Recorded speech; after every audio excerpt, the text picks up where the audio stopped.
పరిశుద్ధాత్మ దేవుడు క్షేమంగా మీ మధ్య నన్ను నిలవబెట్టినందుకు నేను ముందుగా దేవునికి వందనస్తునిగా ఉన్నాను. అదే క్రమంలో ఈ జీపీఏ క్రిస్మస్ సెలబ్రేషన్స్లో అందరితో కలిసి గడపడానికి దేవుడిచ్చిన కృపకై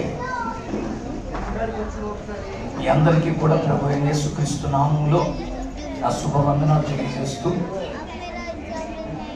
కొన్ని ప్రాముఖ్యమైన సంగతులను ఈ క్రిస్మస్ దినాల్లో మనం తెలుసుకుందాం. ఇక్కడ ఉన్న ఎవరైనా సరే మీ దగ్గర ఆండ్రాయిడ్ ఫోన్స్ ఉన్నా, ఐఫోన్స్ ఉన్నా, గూగుల్ సెర్చ్లోకి వెళ్ళి ప్రపంచంలో ఎన్ని దేశాలు ఉన్నాయి, how many countries are in the world అని మీరు టైప్ చేస్తే ఇమ్మీడియట్లీగా మీకు వచ్చే ఆన్సర్ 195 కంట్రీస్ ఆర్ దేర్. 195 దేశాలు ఈ ప్రపంచంలో ఉన్నాయి. అలాగనే how many countries are celebrating Christmas, ఈ క్రిస్మస్ వేడుకను ఎన్ని దేశాలు జరుపుకుంటున్నాయి అని టైప్ చేస్తే మీకు వచ్చే answer 160 countries are celebrating Christmas. 195 దేశాలలో 160 దేశాలకు పైగా చేసుకునే ఏకైక పండగ ఈ క్రిస్మస్ పండగ. దేవునికి స్తోత్రం కలుగును గాక. అలాంటి ఒక శ్రేష్టమైన పండగ ఈ టీపీఏలో జరగడం దేవుని యొక్క ఆలోచన. నేను మళ్ళీ చెప్తున్నాను, దేవుని యొక్క సాన్నిధ్యంలో సత్యాన్ని అర్థం చేసుకోవడానికి మనకి ఇవ్వబడినటువంటి విశేషమైన జ్ఞానాన్ని ఉపయోగించాలి. అందుకనే నేను చాలా స్పష్టంగా మాట్లాడుతున్నాను. మరొకసారి మీరు ఆ గూగుల్ సెర్చ్లో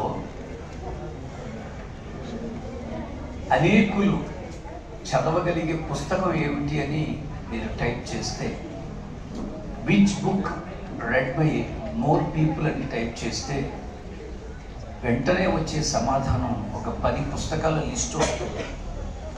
ఆ 10 పుస్తకాలలో మొట్టమొదటి స్థానంలో ఉండి 3900 మిలియన్ పీపుల్ చదువుతున్న ఏకైక గ్రంథం ఈ బైబిల్ గ్రంథం. ఇంకా విచిత్రం ఏమిటంటే ఆ 9 పుస్తకాలలో ఏ ప్రామాణిక గ్రంథమో కనిపించదు. 2వ పుస్తకం మావో అనేటువంటి ఆయన రాసిన ఉత్తరాలు. 3వ పుస్తకం పిల్లలందరూ గమనించే Harry Potter. Even you can see this result. మీరు కూడా ఇక్కడ కూర్చొని అందులోని సత్యాన్ని చూడొచ్చు. ఇంకొక మాట చెప్తున్నారు, which book translated into more languages. ఏ గ్రంథము, ఏ పుస్తకము అనేక భాషల్లోనికి తర్జుమా చేయబడింది అని టైప్ చేస్తే వెంటనే వచ్చే సమాధానం 3384 భాషల్లోకి తర్జుమా చేయబడిన ఒకే ఒక గ్రంథ రాజ్యం ఈ బైబిల్ గ్రంథం. దేవునికి స్తోత్రం కలుగును గాక. ఎందుకంటే ఇంత వివరాలు అందిస్తున్నానంటే మీకు తెలియాలి, మీరు అర్థం చేసుకోవాలి. కొన్ని పండుగలు కొన్ని ప్రాంతవాసులు మాత్రమే చేసుకుంటారు. ఫర్ ఎగ్జాంపుల్, మీ తెలంగాణలో బతుకమ్మ, మైసమ్మ, సమ్మక్క, సారక్క ఇవన్నీ చేస్తారు. ఆంధ్రాలో ఈ పండుగలు చేయరు. అలాగే కేరళలో మా ప్రాంతంలో చేసుకునే పండుగలు ఈ ప్రాంతంలో ఎవరు చేయరు. ఎందుకంటున్నానంటే కొన్ని పండుగలు కొన్ని ప్రాంతాలకి మాత్రమే పరిమితిగా ఉంటాయి. కానీ ఈ క్రిస్మస్ ప్రపంచం అంతా చేసుకునే పండుగ ఉంది. దేవునికి స్తోత్రం కలుగును గాక. Why the people are celebrating Christmas? ఎందుకు ఇంత గంభీరంగా ఈ వేడుకను అందరూ చేసుకోవాల్సి వస్తుందంటే కాన్సెప్ట్ ఒకటే, మనిషికి విడుదల ఇవ్వడానికి దేవుడు ఏర్పాటు చేసిన మార్గమే యేసుక్రీస్తు. చాలా మంది యేసుక్రీస్తు వారిని ఒక మత వ్యవస్థకు సంబంధించిన దేవునిగానే గమనిస్తారు. నేను మళ్ళీ చెప్తున్నాను, కన్వర్షన్ అనేటువంటి మాట అర్థం మత మార్పిడి అని మనం చెప్పేశాం. కన్వర్షన్ అన్న మాటకు అర్థం మనస్సు మారడం. ఎందుకంటున్నానంటే ఈ 66 పుస్తకాలు ఉన్నటువంటి బైబిల్ గ్రంథంలో కానీ మన భారతదేశానికి చెందిన ప్రామాణికమైన వేదాలు ఋగ్వేదం, యజుర్వేదం, సామవేదం, అథర్వణ వేదం, ఆ వేదాల్లోంచి వచ్చినటువంటి ఉపనిషత్తులు, బ్రాహ్మణాలు, పురాణాలు మించి ఉత్కృష్ట గ్రంథాలుగా భావించబడుతున్న రామాయణము, మహాభారతము, భాగవతము, భగవద్గీత, వీటన్నిటినీ పరిశీలనగా చదివిన మత మార్పిడి అనే మాట కనిపించింది. ఇది ఎలాగొచ్చిందంటే మానవ పదప్రయోగమే తప్ప ఇది ఏమాత్రము కూడా మానవులకు సంబంధించినటువంటి పదం కాదని మనం అర్థం చేసుకోవాలి. స్పష్టంగా ఈ సమయంలో మత మార్పిడి అనే ఆలోచన మీరందరూ ప్రక్కన పెడితే దేవుని యొక్క సంకల్పాన్ని ముందు అర్థం చేసుకోవాలి. ప్రతి మనిషి పుట్టుక కూడా విలువలతో కూడుకున్నది. ప్రతి మనిషి పుట్టుక కూడా ఒక గుర్తింపు పొందినది. సైన్స్ ప్రకారంగా, జెనెటికల్గా, గైనికల్గా కొంచెం ఆలోచన చేస్తే పురుషుని యొక్క వీర్యంలో లక్షల శుక్రకణాలు ఉంటాయి. ఆ శుక్రకణాలలో ఏదైతే అత్యంత వేగవంతంగా కదిలి స్త్రీ నుంచి విడుదలైన శోణితంతో ఫలదీకరణం చెందుతుందో అదే అండమై పిండమై మనం పుట్టాం. ఇది లోక విదితమైనటువంటి సత్యం. దీనిలో ఎటువంటి సందేహమే లేదు. దీనికి మతం లేదు, కులం లేదు, దీనికి ప్రాంత భేదం లేదు. అన్ని స్థలాల్లో దేవుని యొక్క సంకల్పం ఒకే రీతిగా సంభవిస్తుంది. కొంచెం ఆలోచన చేస్తే ఆ లక్షల శుక్రకణాలలో మనకంటే వేగవంతంగా కదిలిన మరొక కణం పోయి శోణితంతో ఫలదీకరణం చెందితే మీరు ఉండరు, నేను ఉండను, ఖచ్చితంగా మరొకరు ఉంటారు. అందుకనే బైబిల్లో దావీదు అనేటువంటి ఒక భక్తుడు 12 గోత్రాలను ఏకఛత్రాధిపత్యంలో పరిపాలించిన మహారాజు ఒక సందర్భంలో ఒక మాట అన్నారు, నీవు నన్ను కలుగజేసిన విధమును చూడగా నాకు భయమును ఆశ్చర్యమును కలుగుచున్నవి. ప్రతి మానవ బ్రతుకు కూడా ఆశ్చర్యమే. we should not degrade our life. ప్రతి జీవితము విలువలతో కూడుకున్నదే. ప్రతి పుట్టుక కూడా గుర్తింపు పొందినదే. అది మనిషి గుర్తించాలి ఫస్ట్. మన జీవితంలో మనకి దేవుడు ఎందుకు ఇచ్చాడు ఈ బ్రతుకు అనేది అర్థం చేసుకోవాలి. Why God has given this existence on earth. ఇక్కడ ఉన్న అందరం కూడా ఆయన సంకల్పాలమే. ఎందుకంటే మన లోపల ఒకటి ఉంది, అది మనది కాదు. నేను పెట్టుకున్న వాచ్ నాది, ఈ ఉంగరం నాది, ఈ సెల్ ఫోన్ నాది. ఇలా నాది అని చెప్పుకోవడానికి నా దగ్గర చాలా ఉన్నాయి. మిమ్మల్ని అడిగితే మీ దగ్గర కూడా చాలా ఉన్నాయి మీవి అని. కానీ 100% మీలో ఒకటి ఉంది, నాలో ఒకటి ఉంది. అది మీది కాదు, నాది కాదు, 100% అది దేవుడిదే. అదే ఆత్మ. ఈరోజు ఈ ఆత్మను గురించే భక్తి చేస్తున్నాం మనం. ఎవరు ఏ విధానంలో భక్తి చేస్తున్నా concept is spirit or the soul. ఎన్ని రకాలైనటువంటి విధానాలు అనుసరించిన చివరికి ఈ ఆత్మను గురించే మన ఆలోచన. అందుకే చాలా స్పష్టంగా మాట్లాడుతున్నారు. ఈరోజు ఈ ఆత్మకు పట్టినటువంటి స్థితిని మనం గుర్తించాలి. ఎందుకు ఈ ఆత్మకి విడుదల? ఎందుకంటే ప్రతి వారిలోనూ ఆయన తన ఆత్మను పెట్టాడు. ఆయన వారి నాసిక రంధ్రములో జీవవాయువును ఊదగా నరుడు జీవాత్మ ఆయను. ఈ జీవాత్మ పరమాత్మది. అందుకనే ఆయనకి ఆ ఆత్మ మీద అంత శ్రద్ధ. ఈ లోకములో ఈ జీవన విధానం ఏదో ఒక సమయంలో ఆగిపోతుంది.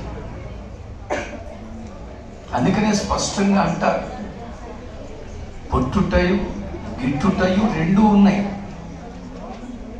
ఇలా జరిగినప్పుడు బయటకు వచ్చేది ఈ కులం కాదు, ఈ మత భక్తి విధానం కాదు, మనం చేసుకున్న క్రియలతో పాటుగా ఆత్మ ఒక్కటే బయటకు వస్తుంది. అందుకనే భూమి మీద ఇవ్వబడిన ఈ చిన్న జీవితంలో సక్రియలు చేసుకోవడం అనేది ప్రతి వ్యక్తికి అవసరం. అందుకే స్పష్టంగా అంటున్నాను, ఈ ఆత్మకి కావాలండి రక్షణ. బైబిల్లో పౌలు భక్తుడు తిమోతికి 2 ఉత్తరాలు రాస్తారు. వారు రాసిన మొదటి ఉత్తరంలో 2వ అధ్యాయం 4వ వచనంలో, ఆయన మనుష్యులందరూ రక్షణ పొంది సత్యమును గూర్చిన అనుభవ జ్ఞానము కలిగి ఉండాలి. భక్తిలో అనుభవం ఉండాలండి. అందుకనే బైబిల్ భక్తి అనుకరణ భక్తి కాదు, ఇది అనుసరణ భక్తి కాదు. ఎవరో చేస్తున్నారని చేయడానికో, ఎవరో చెప్పారని చేయడానికో కాదు. This is mere experience with God. దేవునితో ఒక అనుభవం, దేవునితో ఒక సాంత్వన, దేవునితో పొందే అనుభూతి భక్తికి సంబంధించింది. నేను మళ్ళీ చెప్తున్నాను, అందరూ రక్షణ పొందాలి. మనం చెప్పులు వేసుకుంటాం, వాటికి పాదరక్షలు అని పేరు పెట్టాం. ఒకవేళ వర్షమో ఎండో వస్తే గొడుగేసుకొని వెళతాం, అదొక రక్షణ. చలికాలం పెరిగింది కనుక మఫ్లరో ఏదో ఒక షాలో కప్పుకుంటాం, స్వెటర్లు వేసుకుంటాం, ఒక రక్షణ. ఇళ్ళు కట్టుకుంటాం, దుమ్ము ధూళి దుమారాలు లోనికి ప్రవేశించకుండా. ఈ విధంగా మానవుడు రక్షణ కొరకు అన్ని మార్గాలు వెతుక్కుంటాడు. అయితే తనలో ఉన్నటువంటి ఆత్మను రక్షించుకోవలసిన బాధ్యత ఉంది, అది ఇక్కడ ఉండగానే. అందుకనే స్పష్టంగా అంటున్నాను, ఆ ఆత్మ రక్షణ అవసరం. ఎందుకు ఈ ఆత్మకు రక్షణ అవసరమైందంటే, దేవుడు ఆత్మను మనలో ఉంచినప్పుడు దానికి ఏ విధమైనటువంటి తేడా లేదండి. చాలా స్వచ్ఛంగా, స్పష్టంగా, చక్కగా ఉండింది. ఇది ఎక్కడ ప్రారంభం? సృష్టి క్రమంలో మొదట జరిగిన కార్యం. ఆదామును అవ్వను చేసినప్పుడు దేవుడు వారిలో తన జీవవాయువును ఊదిన తర్వాత వారిద్దరిని ఏదేనో తోటలో క్షేమంగా ఉండండి, సుఖంగా ఉండండి, సౌకర్యవంతంగా ఉండండి, అన్నిటిలోనూ మీరు సంతోషంగా ఉండండి అని విడిచిపెట్టారు. I request children, please do not get any kind of interruptions. Please be seated somewhere else. పిల్లలు కొంచెం నా మాట వినాలి. స్పష్టంగా మాట్లాడుతున్నాను. ఆదాము అవ్వలను దేవుడు ఏదేనో తోటలో హాయిగా ఉండమన్నారు. ఉండమని ఒక మాట చెప్పారు. ఇదిగో ఇది జీవవృక్షం, ఈ జీవవృక్ష ఫలాలు మీరు నిత్యము తినాలి, మీరు జీవించి ఉండాలి కనుక. ఇదిగో ఈ వృక్షము మంచి చెడు తెలివితేటలు ఇచ్చే వృక్షం, దీని ఫలములు మీరు అప్పుడే తినకూడదు, నేను పెడతాను. నేను పెట్టినప్పుడు తింటేనే మీకు దాని యొక్క పండు ప్రభావం మీలోకి వస్తుంది. అలాగని దేవుడు చెప్పాడు. ఆ పండు ప్రభావం ఏమిటంటే మంచి చెడు తెలివితేటలు విచక్షణ ఇవన్నీ అనుకరిస్తుంది ఆ పండు. ఇది దేవుని యొక్క సృష్టి. అయితే వాళ్ళు హాయిగా ఉన్నారు, సంతోషంగా ఉన్నారు. పాడు చేయడానికి ఎప్పుడు కూడా మానవ జీవితాల్లో అనేక ప్రయత్నాలు మన చుట్టూ శత్రువుల ద్వారా జరుగుతూనే ఉంటుంది. అపవాది అనేవాడు ఒకడు ఉన్నాడు. దేవుడు ఎంత ఉన్నాడని నమ్ముతామో అపవాది ఉన్నాడని కూడా మనం విశ్వసించగలిగితేనే దేవుడు అర్థమవుతాడు. మీకు అది అర్థం అవ్వాలంటే ఇది కూడా తెలుసుకోవాలి. ఈ చీర 6,000 రూపాయలండి, ఈ చీర 500 రూపాయలే అంటారు. ఒకే రంగు, ఒకే డిజైన్, ఒకేలాగా ఉంటుంది. కానీ దాని మన్నిక, నేత వేరు. అప్పుడు మీరు ఈ 6,000దే ఉంచచ్చు కదండి, అసలు ఈ 500 రూపాయలు ఎందుకు పెట్టారు ఇక్కడ అని అడిగితే వాళ్ళు ఏమంటారంటే, దీని విలువ మీకు తెలియడం కొరకు ఇది ఉంచడం జరిగింది. ఈ లోకంలో వై గాడ్ కెప్ట్ బోత్, ఎందుకు మంచి చెడుకు పెట్టాడు? మంచి అర్థం చేసుకోవడానికి చెడు కూడా తెలుసుకోవాలి. ఓహో ఇది చెడ్డది అనేది ఎప్పుడు అర్థం అవుతుంది? ఆ మంచిని అర్థం చేసుకున్నప్పుడు. అందుకనే దేవుడు ఆ విచక్షణ మానవుడికి పెట్టాడు. హాయిగా వెళుతున్నారు, బాగున్నారు వాళ్ళు. అలా ఉంటున్న సమయంలో అపవాది వచ్చాడు. వాళ్ళిద్దరి మధ్యలోకి దూరి ఒక ప్రశ్న వేస్తాడు. మళ్ళీ చెప్తున్నాను, మన ఆధ్యాత్మిక జీవితం ఎదుగుదలలో, సత్యాన్వేషంలో మనల్ని ఇబ్బంది పెట్టడానికి ఏదో ఒక ప్రయత్నం జరుగుతూనే ఉంటుంది.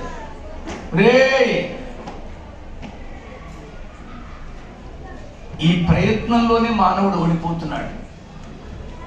సుఖంగా వెళ్ళిపోతున్న వారి యొక్క జీవితంలోకి అపవాది ప్రవేశించడం వల్ల జరిగిన ప్రమాదం ఏమిటంటే, వాడు కాన్వర్సేషన్ స్టార్ట్ చేశాడు. ఎవరిని నేను రోజు చూస్తున్నాను, ఈ వృక్ష ఫలం తింటున్నారు, నేను రోజు గమనిస్తున్నాను, ఈ వృక్ష ఫలం ఎందుకు తినడం లేదు అన్నాడు. వాళ్ళు మౌనంగా ఉన్నా బాగుండేది, నీకెందుకని అన్నా బాగుండేది. వాళ్ళు ఏమనేసారంటే తినకూడదంట అన్నారు. That's enough. He has taken the advantage to do the conversation. వెంటనే మొదలు పెట్టాడు, ఎందుకు తినకూడదు అన్నాడు. తింటే చచ్చిపోతామంట అన్నాడు. అప్పుడు వాడు అంటున్నాడు, మీరు చచ్చినా చావరు, మీరు దేవుళ్ళు అయిపోతారు.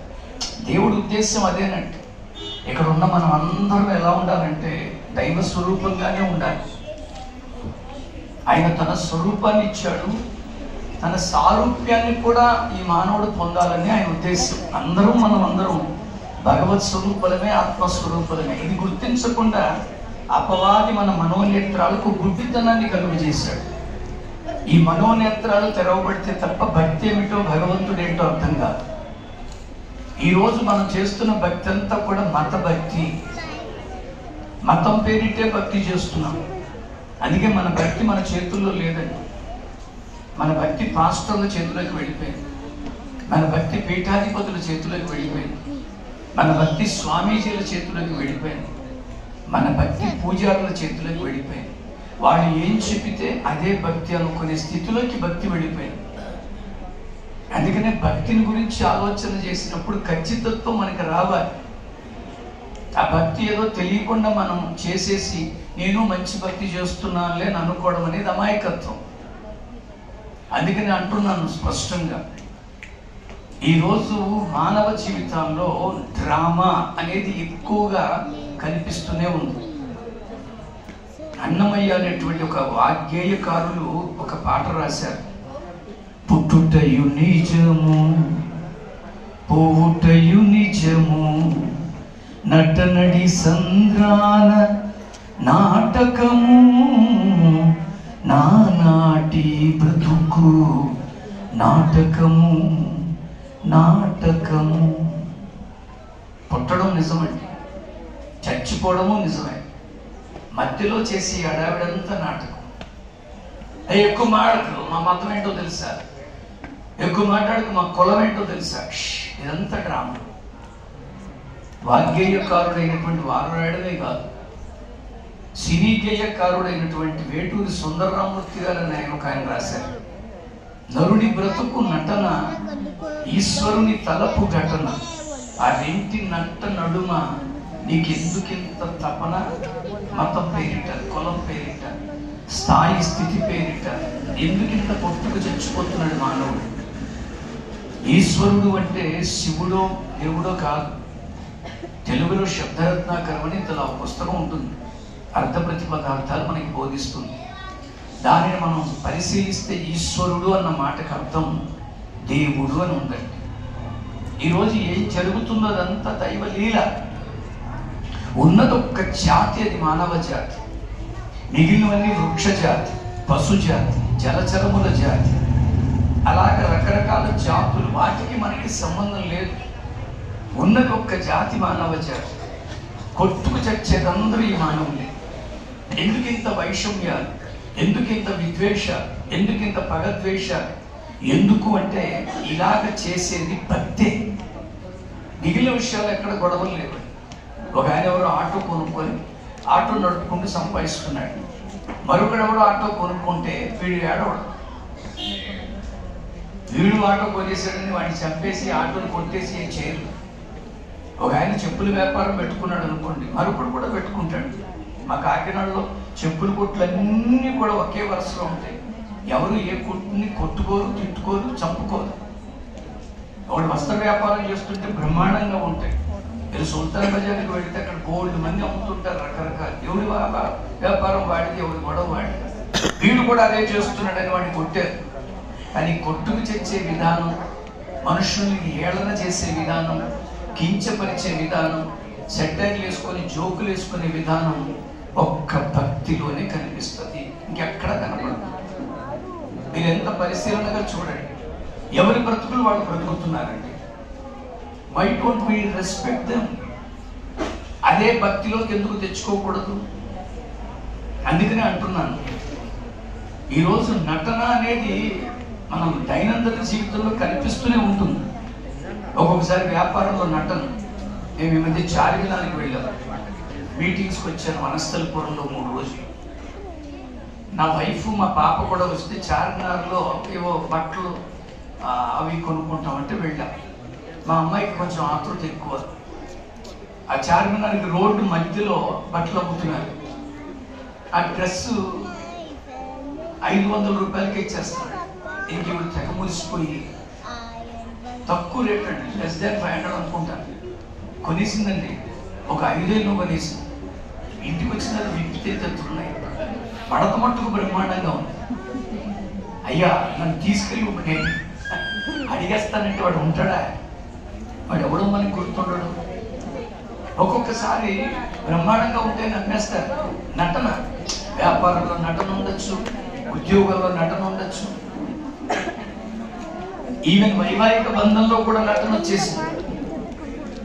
చదువుల్లో నటన, ఇందాక చూసాం కదా ఒక స్క్రిప్ట్, చదువులో నటన, అలాగా ప్రతి దాంట్లో నటన మనకి కనబడుతుంది. ఈవెన్ కొంతమంది పరిచయంలో కూడా నటన. ఓ నేను వద్దని చెప్పట్లే, కానీ భక్తిలో మట్టుకు నటించకూడదు. భక్తిలో నటిస్తే చివరికి మనం పొందేది ఏది ఉండదు. సత్యం వైపు మనం ఉంటే అది మనల్ని స్వతంత్రులు చేస్తుంది. ఈరోజు నేను మళ్ళీ స్పష్టంగా అంటున్నాను, ఒక ఆయనకి ఉద్యోగం లేదని తిరుగుతూ ఒక జూ దగ్గరికి వెళ్ళాడు. ఏమంటే ఇక్కడ ఏమైనా ఉద్యోగం ఉందా అని అడిగాడు. ఒక ఉద్యోగం ఉంది, చేస్తావా అని అడిగాడు. ఏంటంటే అంటే మా జూలో కోతి చచ్చిపోయింది, నువ్వు కోతి వేషం వేసుకొని వస్తున్న వాళ్ళందరినీ నవ్విస్తూ సరదా చేయాలి, నీకు జీతం ఇస్తాం, భోజనం పెడతాం, సాయంత్రం సెలవిస్తాం, ఇలా ఏవో పెట్టారు. వాడు మొత్తానికి వాడికి నచ్చింది, జాయిన్ అయిపోయాడు. కోతిలాగా గెంతుతూ అందరినీ నవ్విస్తూ ఏదో కిలికింగ్ చేస్తూ ఏదో చేస్తున్నాడు. మొత్తానికి ఒకరోజు పొరపాటుని గెంతుకుంటూ పక్కనున్న కేజీలో పడిపోయాడు. తీరా చూస్తే కేజీ సింహం. వీడు పడ్డ శబ్దానికి సింహం లేచి అది దగ్గరకు వస్తుంటే వీడికి భయం వేస్తూ గట్టిగా కేకలు పెట్టడం మొదలుపెట్టాడు. ఆ సింహం ఇంకా దగ్గరకు వచ్చేస్తుంటే పై ప్రాణం పైనే పోయింది, అనవసరంగా ఉద్యోగం పేరిట వచ్చి ప్రాణానికి దొరికిపోయిన అనుకొని కేకలు పెడుతున్నాడు. సింహం ఇంకా దగ్గరకు వస్తే ఇంకా గట్టిగా కేకలు వేస్తున్నాడు. అప్పుడు దగ్గరకు వచ్చిన సింహం అంటుంది, మరీ గట్టిగా కేకలు పెట్టుకో, ఇద్దరు ఉద్యోగాలు పోతాయి. అది నటనే. ఈరోజు ఎందులోనైనా నటించాల్సి వస్తే నటించు మిత్రమా. కానీ ఒక్క మాట అంటున్నాను, భక్తిలో మాకు తెలుసు, మాకెవరూ చెప్పక్కర్లేదు. మా పితరుల దగ్గర నుంచి మేము చేసుకొస్తున్నాం. ఇప్పుడు మధ్యలో మీరేంటండి ఇదంతా అనకండి. నేను మంచి భక్తి పరుండండి. మీరు ఎవరంత భక్తి చేసి ఉండవు. ఎందుకంటే తెలుగులో మాట్లాడుతున్నా, నేను తెలుగుని కాదు, నాది అసలు ఆంధ్రప్రదేశ్ కాదు, తెలంగాణ కాదు, ఎక్కడో కేరళ రాష్ట్రం పాలఘాట్ అన్న జిల్లా పుదుక్కోడ్ అనే గ్రామానికి చెందిన ఒక అయ్యర్ బ్రాహ్మణ కుటుంబంలో నేను జన్మించాను. మా నాన్నగారి పేరు నటరాజన్ గారు. ఆయన కాకినాడలో 53 సంవత్సరాలు శబరిమల తీసుకెళ్ళిన అయ్యప్ప గురుస్వామి. మా అమ్మ పేరు రాజ్యలక్ష్మి. శుక్రవారం వచ్చిందంటే మా ఇంటి నిండా జనం ఉంటారు. ఎందుకంటే మా అమ్మగారి మీద అమ్మవారి పూనకం ఉంటుంది.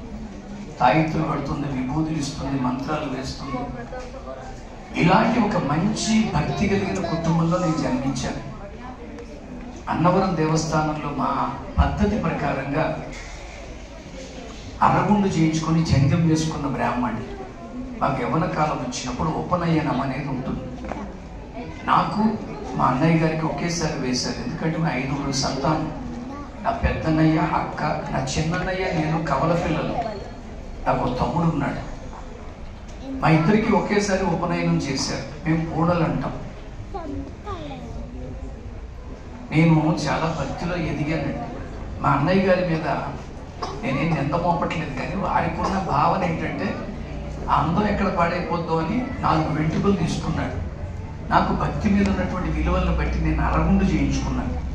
వెనకాలంతా చుట్టూ ఉండాలి, ముందు గుండు ఉండాలి. మా పద్ధతి. ఇప్పటికీ మీరు అలాంటి పూజారుల్ని చూడాలనుకుంటే మీకున్నటువంటి బాగా అంబర్పేటలో ఒక అయ్యప్ప స్వామి గుడి ఉంటుంది, అక్కడ ఉంటారు మా వాళ్ళు కొంతమంది అయ్యారు. ఎందుకంటున్నానంటే అది పద్ధతి. నేను కూడా అలాగే చేయించుకున్నాను. మా పెద్దనాన్నగారేమో మా అన్నయ్య గారికి, నా నాన్నగారేమో నాకు గాయత్రి మంత్ర ఉపదేశం ఇచ్చారు. పట్టుబట్టలు, మెడలో జంధ్యం, దండ, అడ్డంగా పొట్టు, అరగుండు, విచిత్రంగా ఉన్నాను కానీ బాగున్నాను. ఈ లోపల మా మేనత్తో కావడం ఇంత గంధం తీసుకొచ్చి రాసేసింది. ఆ సగం ముందు చల్లగా ఉండాలి. ఈ లోపల మా నాన్నగారు అన్నారు, మేము కారులో వెళ్ళిపోతాంరా, మీరు ఆర్టీసీ బస్ ఎక్కొచ్చేయండి అన్నారు. ఈ అరగుండు వేసుకుని ఆర్టీసీ బస్ స్టాండ్లో నిలబడితే అందరూ చూసి నవ్వడమే. వీడెవడో సగం డబ్బులు ఇచ్చుంటాడు, సగం గురికించుకున్నాడని అవ్వడం. మన విచిత్రం ఉండదంటే వెనకాలంతా చుట్టుండి ఇక్కడి నుంచి ఇక్కడ దాకా గుండు ఉంటే ఎలా ఉంటుంది? మరొకడు అంటాడు, ముందంతా గుండు వెనక చుట్టూ వీడు ఎలా ఉన్నాడు వీడని. ఇవన్నీ నాకు వినిపిస్తున్నాయి, కానీ నాకు నవ్వు రావట్లేదు. ఎందుకని ఇప్పుడు నేను బ్రాహ్మణుడు. బ్రాహ్మణుడు అంటే ఇంకొక మాట ద్విజుడు అని అర్థం. ద్విజుడు అంటే అర్థం ఏమిటంటే ద్వితీయ జన్మం ఎత్తిన వాడని. ఈరోజు ఆ ద్వితీయ జన్మం ఎత్తడం గురించి స్పష్టంగా చెప్పింది బైబిల్ ఒక్కటే. అందుకని అంటున్నాను నేను. వాడు ఎన్ని మాట్లాడుతున్నా నాకు నవ్వు లేదు. ఓం పూర్వవచ్చోహ తత్సద్వితుర్వరేణ్యం భర్గో దేవస్య ధీమహి ధియో యో న ప్రచోదయాత్. ఇది గాయత్రి మంత్రం. నేనేమి తప్పుగా చెప్పట్లేదు. మన మనోభావాలను, మనలో ఉన్నటువంటి మన ఆలోచనలను బలంగా మార్చగలిగే మంత్రం అని చెప్తారు. 101 సార్లు దాన్ని జపించకుండా మంచినీళ్ళు తాగి అలవాటు లేని భక్తిలో పెంచబడ్డానండి నేను.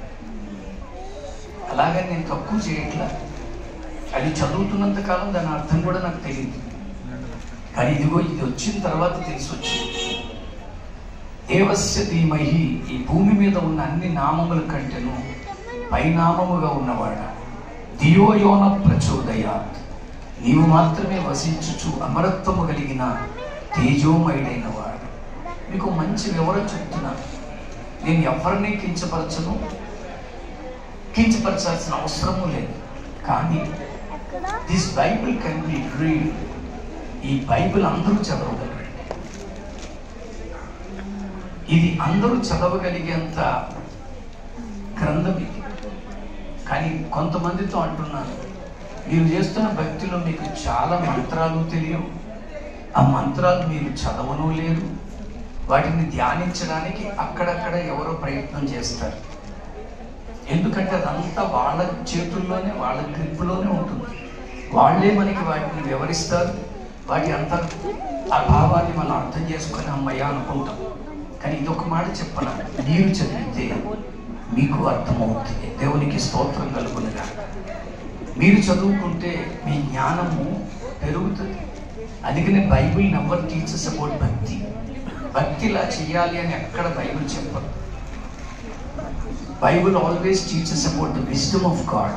దేవుని సంకల్పం, ఆయన జ్ఞానాన్ని మనకి తెలియజేస్తుంది. మా పితరులు అంటే మా అమ్మగారి నాన్నగారు కానీ, మా నాన్నగారి నాన్నగారికి కానీ ఈ బైబిల్ ఏంటో తెలియదు. మా తండ్రులు అనగా నా పెద్దనాన్న, నా నాన్న, నా చిన్నాళ్ళకి బైబిల్ తెలియదండి. ఈ రోజుకి మేము 4 అన్నదమ్ములు, నాకు తప్ప మిగిలిన 3కి బైబిల్ ఏంటో తెలియదు. నాకు తెలుసండి. ఎందుకంటున్నానంటే ఇది అనుభవంతో చేసే భక్తే తప్ప, సత్య అన్వేషణలో నిజరక్షకుడైన క్రీస్తుని తెలుసుకున్నాను తప్ప ఏ ప్రలోభలకి కానీ మరొక వాటికి గురైన వ్యక్తిని నేను కాదు. అందుకనే నేను ధైర్యంగా చెప్పుకుంటాను, ఐఎమ్ నాట్ ఏ కన్వర్ట్. బ్రాహ్మణ కన్వర్ట్ అంట, కాపు కన్వర్ట్, కమ్మ కన్వర్ట్, రెడ్డి కన్వర్ట్ ఇలా అంటూ ఉంటారు. కన్వర్షన్ లేదండి. నేను అందుకనే I'm not a convert, I'm transformed. నేను మార్పు చెందాను. మనిషి మార్పు చెందాలి. ఎందుకంటే తన ఆత్మ తనది కాదని తెలుసుకోవాలి. ప్రతి వారిలో ఉన్నటువంటి ఆత్మ దేవుడిదని మనం గుర్తించాలి. మనకి ఉపనిషత్తులు ఉన్నాయి. అందులో ఏకాదశ ఉపనిషత్తులను ప్రామాణికంగా చెప్పుకుంటారు. అవే మనకి అవైలబుల్గా కూడా ఉంటాయి. అందులో మైత్రి ఉపనిషత్తు అని ఒక ఉపనిషత్తు ఏం చెప్పిందంటే, దేవో దేవాలయ ప్రోక్త జీవో దేవో సనాతన. అది ఈ దేహమే దేవుని ఆలయమై ఉందని, లోపలున్న జీవుడే దేవుడై ఉన్నాడని దాని అర్థం. ప్రతి వారిలోని ఆత్మ ఉంటే ప్రతి వారు కూడా దైవ స్వరూపులేగా. ఇందులో మత విద్వేషాలు ఎందుకు? బైబిల్ కూడా అదే చెప్పింది. కొరింథీయులకు రాసిన మొదటి పత్రిక 3వ అధ్యాయం 16లో, మీ శరీరములే నా ఆలయములే ఉన్నవనియు నా ఆత్మ మీలో నివసించుచున్నదనియు మీరు ఎరుగరా. ఎవడైనను ఈ ఆలయమును పాడు చేస్తే దేవుడు వానిని పాడు చేయును అని ఉంది. అందుకే మనిషి పాడైపోయాడు. when you are not respecting the soul, మీలో ఉన్నటువంటి ఆత్మను మీరు గౌరవించుకోండి. ఇతరుల్లో ఉన్న ఆత్మ కూడా దైవ స్వరూపంగా భావించండి. అప్పుడు విద్వేషాలకు, వైషమ్యాలకు, గొడవలకు ఛాన్సే లేదు. ప్రేమతత్వం తప్ప మరొకటి రాదండప్పుడు. అందుకనే స్పష్టంగా అంటున్నాను, ఈ ఆత్మకు శుద్ధి లేకుండా ఎంత భక్తి చేసినా శుద్ధ శూన్యం. ఆత్మశుద్ధి లేని ఆచారమది ఏల, భాండ శుద్ధి లేని పాకమదేల, చిత్తశుద్ధి లేని భక్తి పూజలేల. వేమన గారు అంటారు, ఆత్మకు శుద్ధి లేకుండా మనం ఎంత చేసుకున్నా వేస్టే. అసలు భక్తిని మానవుడు ఎందుకు ఆశ్రయించాడు? అసలు భక్తి ఎందుకు చెయ్యాలి మనిషి? దేవుడు అనే కాన్సెప్ట్ మనిషికి అంత ఉపయోగమా? ఈరోజు నేను అంటున్నాను, ఆలోచన చేయండి. ఎందుకు అంటే వారు ఎవరైనప్పటికీ చేస్తారు. ఎందుకంటే లోపల ఉన్న ఆత్మ ఊరుకోదండి. నరమాంస పక్షకుని సైతం ఒక చెట్టునో పుట్టనో రాయిరో రప్పనో దేవుడిగా భావిస్తారు. ఎందుకని? ఆత్మ. ఈ లోపల ఉన్న ఆత్మ ఎలా ఉంది మిత్రమా? ఎందుకు దేవుడు పంపవలసి వచ్చిందో చెప్తున్నాను. క్రీస్తు అనేటువంటి తన ప్రియ కుమారుణ్ణి, ఇక్కడ మంచి మాట రాయించారు. For God so loved the world that he gave his only begotten son, that whosoever believed in him should not perish but he have everlasting life. నిత్యత్వం మనం పొందాలి. ఒక రోజు ఎంత భక్తి ఇక్కడ చేసినా ఆత్మ ఇక్కడికి వెళ్ళిపోవాలి. ఈ ఆత్మ వెళ్ళిపోవడం కొరకు ఈ భక్తి విధానాన్ని మనం అనుసరిస్తున్నాం. ఇప్పుడు బ్రహ్మాండంగా ఉన్నారని అందరూ వింటున్నారండి. ఇప్పుడు మీరందరూ కూడా ఇందులో చాలా మంది అపార్ట్మెంట్స్లో ప్రభువుని తెలియని వాళ్ళు కూడా వచ్చి వింటున్నారు. వినండి. సత్యం వినడంలో వినదగుని ఎవరు చెప్పినా ఉండదు ఒక మాట. వినాలి మనం. అలా వింటున్నప్పుడు ఖచ్చితంగా సత్యం వైపు మనం అడుగులు వేస్తాం. మనల్ని విననివ్వకుండా చేసే ప్రయత్నాలే జరుగుతున్నాయి. ఒక ఆయన వాళ్ళ నాన్నగారిని అడిగాడంటే, నాన్నగారు నాకు కొంచెం డబ్బులు ఇస్తే వ్యాపారం చేసుకుంటానని. వాళ్ళ నాన్నగారు కూడా ఇచ్చారు. అతను వ్యాపారం మొదలుపెట్టాడు. మంచి సెంటర్ చూసుకున్నాడు, ఒక స్టాల్ వేసుకున్నాడు, దానికి ఒక బోర్డు పెట్టుకున్నాడు. ఫిష్ బిజినెస్ స్టార్ట్ చేశాడు. చేపలు అమ్ముతున్నాడు. అక్కడ బోర్డు పెట్టాడు, ఇచ్చట తాజా చేపలు అమ్మబడును అని బోర్డు పెట్టాడు. బాగుంది వ్యాపారం. ఒక 5 కిలోలు తెచ్చాడు, అమ్మేశాడు. 10 కిలోలు అయింది, 20 అయింది, 30 అయింది. బ్రహ్మాండంగా సాగుతూ ఉండగా, కరెక్ట్గా చెప్తున్నాను కదండి, ఇక్కడ చాలామంది సత్యం వింటున్నారు. మిమ్మల్ని వినివ్వకుండా ఎవరో ఒకళ్ళు వస్తారు, ఏదో ఒకటి చెప్తారు. ఇది మంది కాదంటారు, ఇది మనకి సంబంధం లేదంటారు. భక్తి చేసే వారికి భక్తి విధానాలన్నిటితో సంబంధం ఉంటుంది. భక్తి అనేది అయితేనే, మరొకటి చెప్పట్లేదు నేను. భక్తి విధానం చేసేవారు ఎవరికైనా సరే భక్తిని గురించి తెలుసుకోవాల్సినటువంటి పరిస్థితి ఉంటుంది. అందుకనే స్పష్టంగా అంటున్నాను. ఆ కుర్రాడు బ్రహ్మాండంగా వ్యాపారం చేసుకుంటుంటే ఒక అతను వచ్చాడు. ఎలా వ్యాపారం ఎలా ఉందన్నాడు. చాలా బాగుందిగా అన్నాడు. నాన్నగారి డబ్బులు నాన్నగారికి ఇచ్చేసాను, నేనే ఇల్లంతా చూసుకుంటున్నాను అన్నాడు. అప్పుడు వాడు తిన్నమండగా ఏమన్నాడో తెలుసా? మరి కొంచెం అక్కడికి వెళ్ళి ఒక 2 కిలోలు మట్టగడసలు, ఒక 2 కిలోలు కొరమేలు తెచ్చిపెట్టన్నాడు. వీడన్నాడు, మరి అక్కడికి వెళ్ళమంటావు ఏంట్రా, ఇక్కడ అమ్ముతుంటే అన్నాడు. మరి ఇక్కడ అమ్ముతూ నువ్వు ఇచ్చట అని పెట్టలేట్రా బోర్డులో అన్నాడు. అవును కదా అని ఇచ్చట కొట్టేశాడు. నేను మళ్ళీ చెప్తున్నాను, వాడు బాగున్నాడు, వింటున్న మీరు అందరూ బాగున్నారు. మళ్ళీ ఎవరో ఒకళ్ళు వస్తారు మిమ్మల్ని ఆధ్యాత్మికంగా పాడు చేయడానికి. కరెక్ట్గా ఇంకొకటి వచ్చి ఇక్కడ వ్యాపారం ఎలా ఉందన్నాడు, బ్రహ్మాండంగా ఉందన్నాడు. నాన్నగారు డబ్బులు ఇచ్చేసాను, వీళ్ళంతా నేనే చూసుకున్నానని గర్వంగా చెప్పుకుంటున్నాడు. అప్పుడు వీడంటున్నాడు, మరి చచ్చిపోయినటువంటి మంటకడిసి 1 కిలో, కుళ్ళిపోయిన కొరమేలు ఒక 2 కిలోలు అంటున్నాడు. అదేంట్రా చచ్చిపోయి కుళ్ళిపోయినా అంటావు, అన్ని నేను తాజాగా అమ్ముతుంటే అన్నాడు. అప్పుడు వెంటనే అన్నాడు, మరి తాజాగా అమ్ముతూ మళ్ళీ బోర్డులో తాజా అని పెట్టాలేట్రా అన్నాడు. అని కదా అని తాజా కొట్టేశాడు. ఇక మిగిలింది ఏంటంటే చేపల అమ్మబడును మిగిలింది. నేను మళ్ళీ చెప్తున్నాను ప్రియమైన వారులారా, ఎవరో ఒకళ్ళు వచ్చి అంటారు ఇది మన ధర్మం కాదు. మన ధర్మం ఏంటో చెప్పమనండి. ఇది మన భక్తి కాదు, మన భక్తి ఏంటో చెప్పమనండి, చేద్దాం. ఇప్పుడు ఎవరు ఈ తెలంగాణలో అఘోరి అంట, ఒళ్ళంతా బూడిద పూసుకొని తిరుగుతుంది, చూశారు కదా, నగ్నంగా తిరుగుతుందండి. రే ఎక్కడికి రా మీరు అందరూ,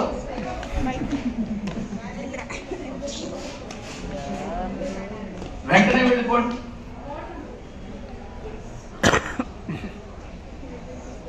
నేను మళ్ళీ చెప్తున్నాను, ఇక్కడున్న స్త్రీలలో ఎవరైనా అలా నగ్నంగా తిరగలరా? ఒకవేళ మీరు తిరిగితే పిచ్చిదని చెప్పి రాళ్లతో కొట్టేసే దేశం ఇది. అలాంటిది ఆవిడికి దండం పెట్టుకుంటున్నారు, పూజలు చేసుకుంటున్నారు, ఆవిడ ఆశీర్వాదం కొరకు ఎదురు చూస్తున్నారు. నేనేం తప్పు పట్టట్లా. ఒక ఆవిడ టోపీ అమ్మ అని ఒక ఆవిడ ఉన్నారు, ఆవిడ ఒళ్ళంతా ఉమ్మేసుకుంటారు, ఆవిడ ఎలా వీధుల్లో నడుస్తూనే ఉంటారు. ఒక గ్లాసులు ఎవరైనా టీ ఇస్తే తాగి సగం పాడేస్తే ఆ పడిపోయినటువంటి ఆ టీని చుక్క చుక్క తీర్థంగా పుచ్చుకుంటున్నారు.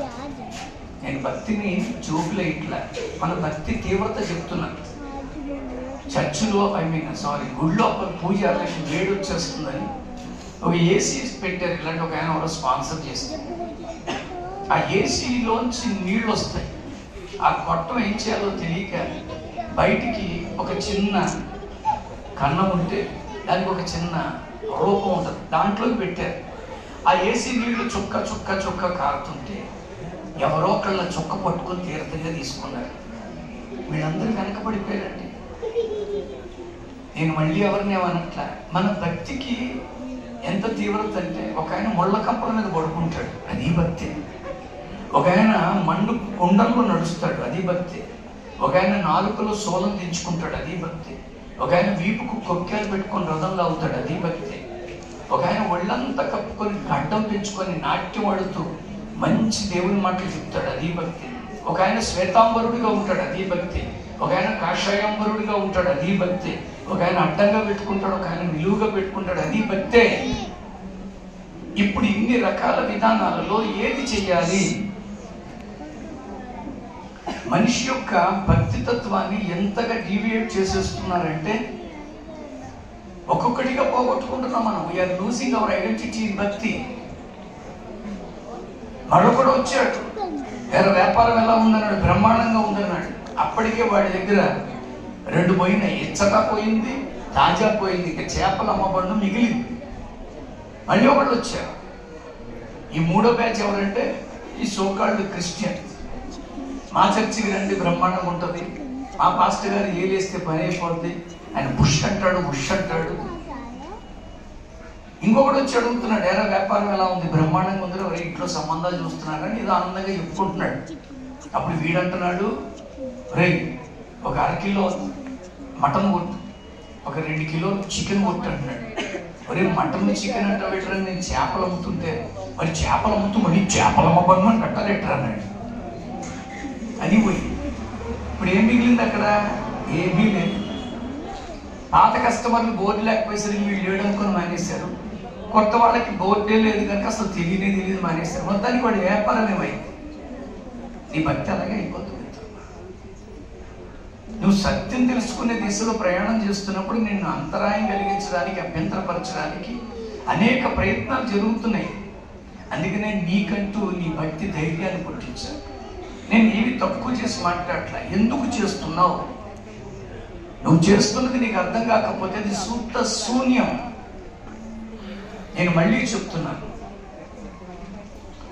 ఈరోజు భక్తిని ఎందుకు ఆశ్రయించామంటే ముక్తి పొందడానికి. అవునా కాదు? ముక్తి అంటే మోక్షం కాదు, పరంధామం కాదు, మోక్షపదం కాదు, వైకుంఠం కాదు, కైలాసం కాదు, స్వర్గం కాదు. ముక్తి అంటే ఈ భూ సంబంధమైన వాటన్నిటిలోంచి ఐహికపరమైన భౌతికపరమైన వీటన్నిటి నుంచి విడుదల పొందాలి. ఇవన్నీ temporary. What we are earning, what we are seeing, what we are getting, everything is temporary. ఈ వ్యాకులత నీలోంచి పోకపోతే భక్తి ఏంటి? ఎక్కడికి వెళ్తున్నారు? కదలొద్దు, వినాలి. కాకినాడ నుంచి నా కొడుకు ఇప్పుడే అమెరికా నుంచి వచ్చాడండి. మా అబ్బాయి వస్తున్నాడు అని తెలుసు నాకు, కానీ నేను వెళ్ళిపోలేదండి.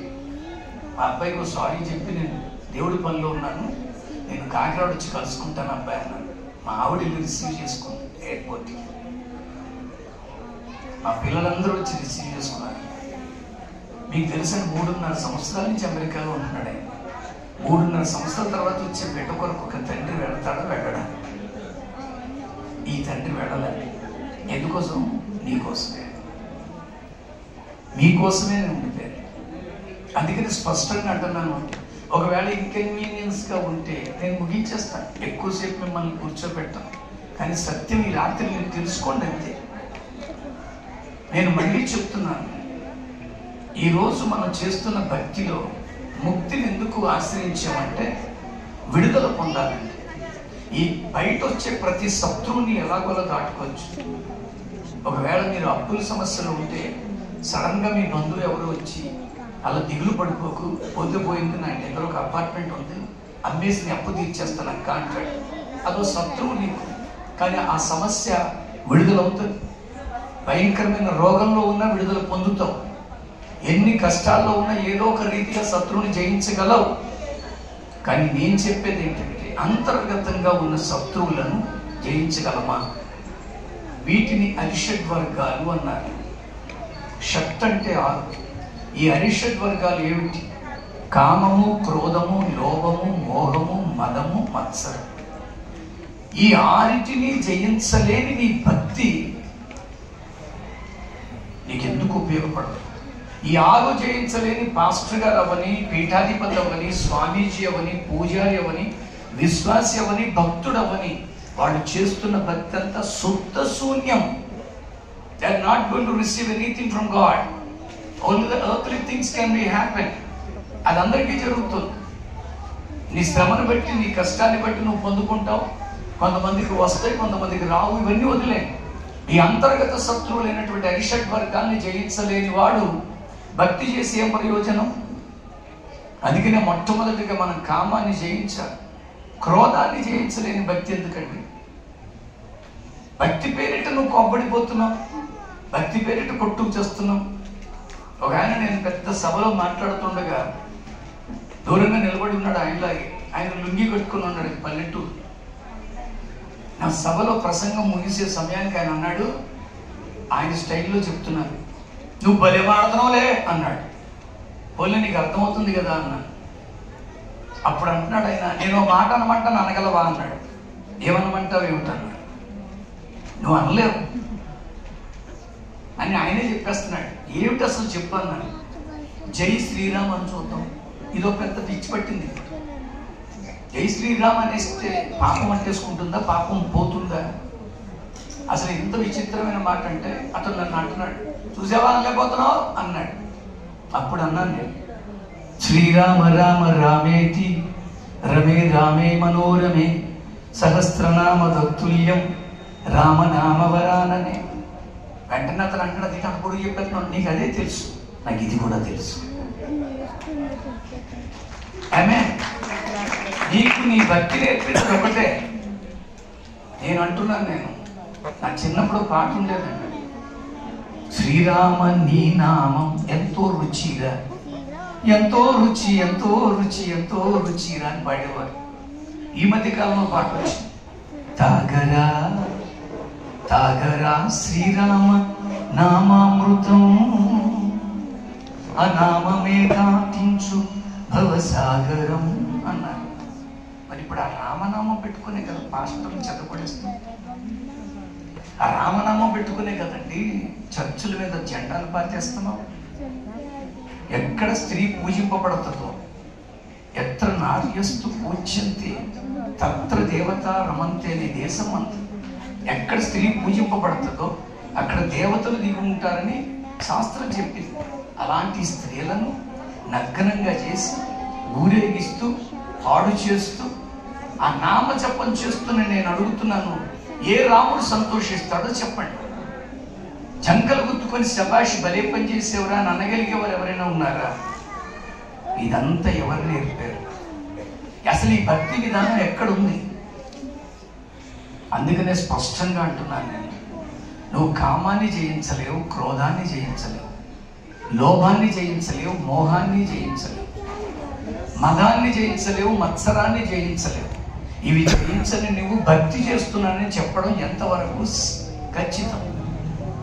అందుకని రాత్రి నేను చాలా స్పష్టంగా మాట్లాడుతున్నాను.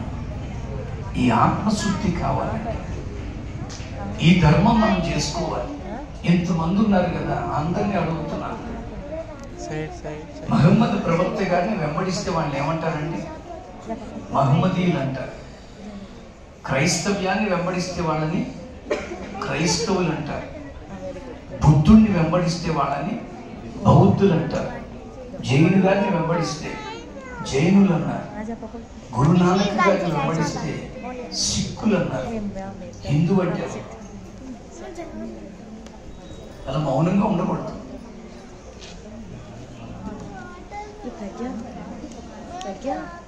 హిందూ అంటే ఎవరో తెలుసా?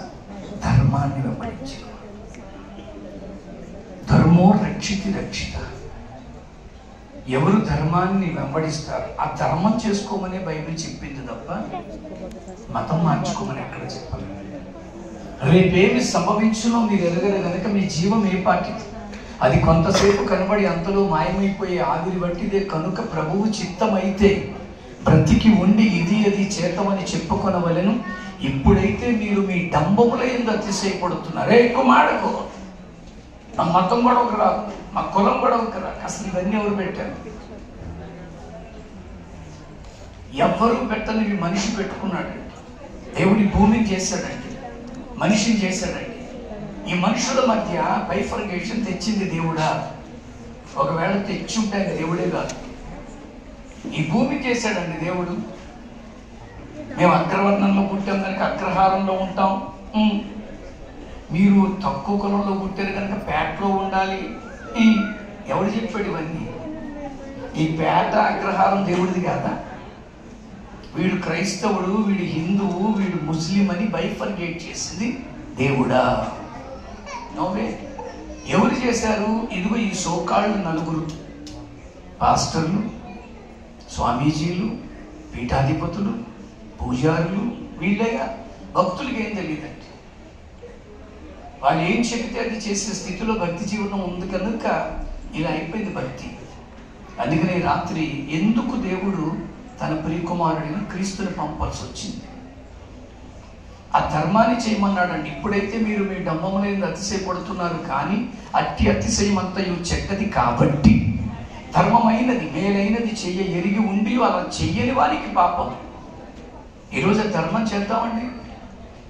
విముఖాహ బాంధవాయ అంతిం ధర్మస్య మనుగచ్చితి. ఈ బాంధవ్యాలన్నీ ఒకరోజు తెగిపోతాయండి. చేసుకున్న ధర్మం ఒక్కటి మిగులుతుంది మనకి. ఆ ధర్మం చేసుకోవడానికి మనం ప్రయత్నం చేద్దాం. ఒక ఆయన మంచి ఇల్లు కట్టుకున్నాడండి, నన్నే గృహప్రవేశం చేయమన్నాడు. నేను వెళ్ళేసరికి తలుపులు వేసేసి రిబ్బన్ కట్టి పెట్టాడు. రాష్ట్ర గారు ప్రార్థన చేసి రిబ్బన్ కత్తిరించి తలుపులు తెరవండి అన్నాడు. ఒరే, అది పద్ధతి కాదుగా, తలుపులు తెరిచి ఉండగానే ప్రార్థించి లోనికి వెళ్ళాలి అన్నాడు. నేను చెప్పినట్టు చేయండి అన్నాడు. ఇల్లు వాడిది, పైగా చేసిన దానికి ఇచ్చే కానుక ఇచ్చేది వాడే. మనకు వాడితో గొడవ ఎందుకని వాడు చెప్పినట్టుగానే ప్రార్థన చేసి రిబ్బన్ కత్తిరించి తలుపులు తెరిచాను. తలుపులు తెరబడిన వెంటనే బళ్ళు లైట్లు వెలిగాయి. ఒరే అదేమిట్రా, నాకంటే ముందు లోపల ఎవరిని పెట్టేవరా, లైట్లు వేసారు అన్నారు. ఎవరిని పెట్టలేదు, తలుపులు తెరిచిన వెంటనే లైట్లు వెలిగేటట్టుగా పెట్టించాను అన్నాడు. మళ్ళీ వెలిగించేవరా. ఇంకో గదిలోకి వెళ్ళిన తర్వాత చప్పట్లు కొట్టబట్టి సీలింగ్లో లైట్లు వెలిగాయి. మళ్ళీ కొట్టన్నాడు, మళ్ళీ కొడితే రంగు మారింది. ఏందిరా ఇది అన్నాడు. అలా పెట్టించాను. మూడో గదిలోకి వెళ్ళిన తర్వాత ఏలేయమన్నాడు. మరి నాకు ఏలేసే ఓపిక లేదు, నాకు ఏలు రాదన్నాడు. అందుకే అక్కడ విజిల్ పెట్టేది తీ అన్నాడు. ఆ విజిల్ తీసుకొని అని ఏలేసేసరికి ఏసీ ఆన్ అయిపోయింది. మరి ఏంట్రా ఇది అంటే అలా పెట్టించాను. నీకు విచారం చెప్పనా, 3 నెలల తర్వాత అదే ఇంట్లో ఎక్కువ వచ్చి గుండెకి చచ్చిపోయాడు. తీసుకొచ్చి అరుగు మీద పడేశారు. అప్పుడు ఆ ఆవిడ ఏడుస్తూ కూడా ఏంటి ఇలా చేసేసావంటే దేవుడు అంటున్నాను అలా పెట్టించాను. అయిపోద్ది మిత్రమా, ఏదో ఒక రోజు ఈ లైఫ్. ఈ అడావిడంతా నిన్ను ఎక్కడికి తీసుకెళ్ళదు, అదిగో అక్కడికి తీసుకెళ్తుంది. అప్పుడు వచ్చేది నీ మతం కాదు, నీ కులం కాదు, నీ భక్తి కాదు, ఆత్మ ఒక్కటే బయటకు వస్తుంది. ఇది సర్వసత్యం. వెంటనే అరుగు మీద పడ్డ వెంటనే ఇంటితో ఉన్న బంధం కట్టండి. ఆడవాళ్ళు ఆ శరీరాన్ని పెట్టుకుని ఏడవడం మొదలు పెడతారు. మామూలుగా ఉంటే శవం అంటారు, మధ్యస్థంగా ఉంటే భౌతికాయం అంటారు, సెలబ్రిటీగా చచ్చిపోతే పార్థివ దేహం అంటారు. పార్థివ దేహమన్నా భౌతికాయమన్నా శవమన్నా అర్థం ఒకటి, ఇంకెందుకు పనికిరాదు. తగలబడే శరీరం అయితే కట్టెల మీద పెట్టి నిప్పు పెట్టిన తర్వాత మంటలకు కొవ్వు కలిగి శరీరంగాలు పైకి లేస్తుంటే కర్రతో కొట్టేవాడు ఒకడు ఉంటాడు, వాడు కాటి కాదు. అదే బాక్సులు తెచ్చుకున్న శరీరం అయితే గోతిలో పూడ్చి మట్టితో కప్పెట్టి చక్క సిలువ గుచ్చేవాడు ఒకడు ఉంటాడు, వాడు కాటి కాపనే.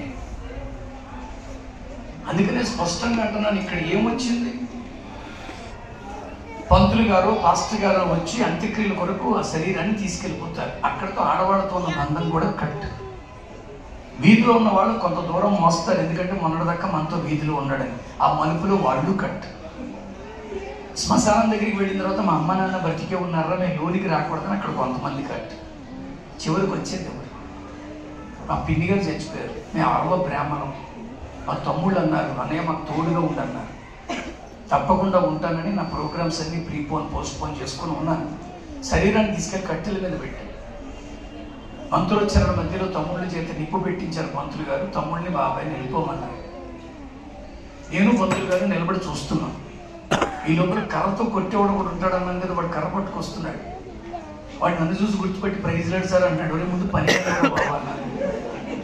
కానీ పంతులు గారితో మటుకు ఒక చెప్పాను, తగలబడుతున్న నా తల్లి శరీరం బ్రాహ్మణ శరీరమే కానీ కర్రతో కొట్టేవాడు మా క్యాస్టోడు.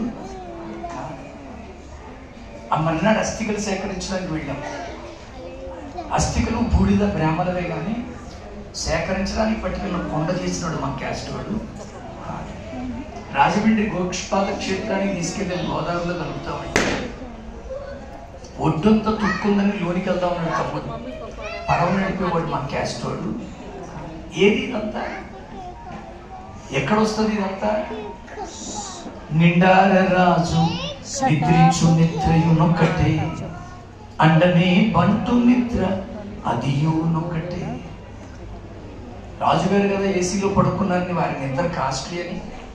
ఏటీఎం సెంటర్లో కాపలా కాసేవాడు వాడికి ఏసీ ఉంటుంది, అది మిషన్కి ఏసీ. అలాగే అక్కడ పడుకునేవాడి నిద్ర చీప్ అని లేదండి. కడగు ఏనుగు మీద కాయు ఎండొకటే, పొడవి సునకము మీద కురయు ఎండొకటే. ఎందుకు ఈ వ్యత్యాసాలు? మెండైన బ్రాహ్మణుడు మెట్టు భూమి ఒక్కటే, చండాలుడుండేటి సరి భూమి ఒకటే. ఇవన్నీ ఎవరు పెట్టారు? మనమే పెట్టుకున్నాం భక్తి పేరిట. అస్సలైన విషయం ఆత్మ. ఈరోజు ఈ ఆత్మకి విడుదల కావాలి. ఇప్పుడు చెప్తున్నాను, ఆదాము అవ్వలు హాయిగా వెళుతుంటే వాళ్ళని డిస్టర్బ్ చేసి దేవుని ఆజ్ఞను మీరేటట్టుగా చేసి పాప ప్రవేశానికి అవకాశం కల్పించాడు అపవాది.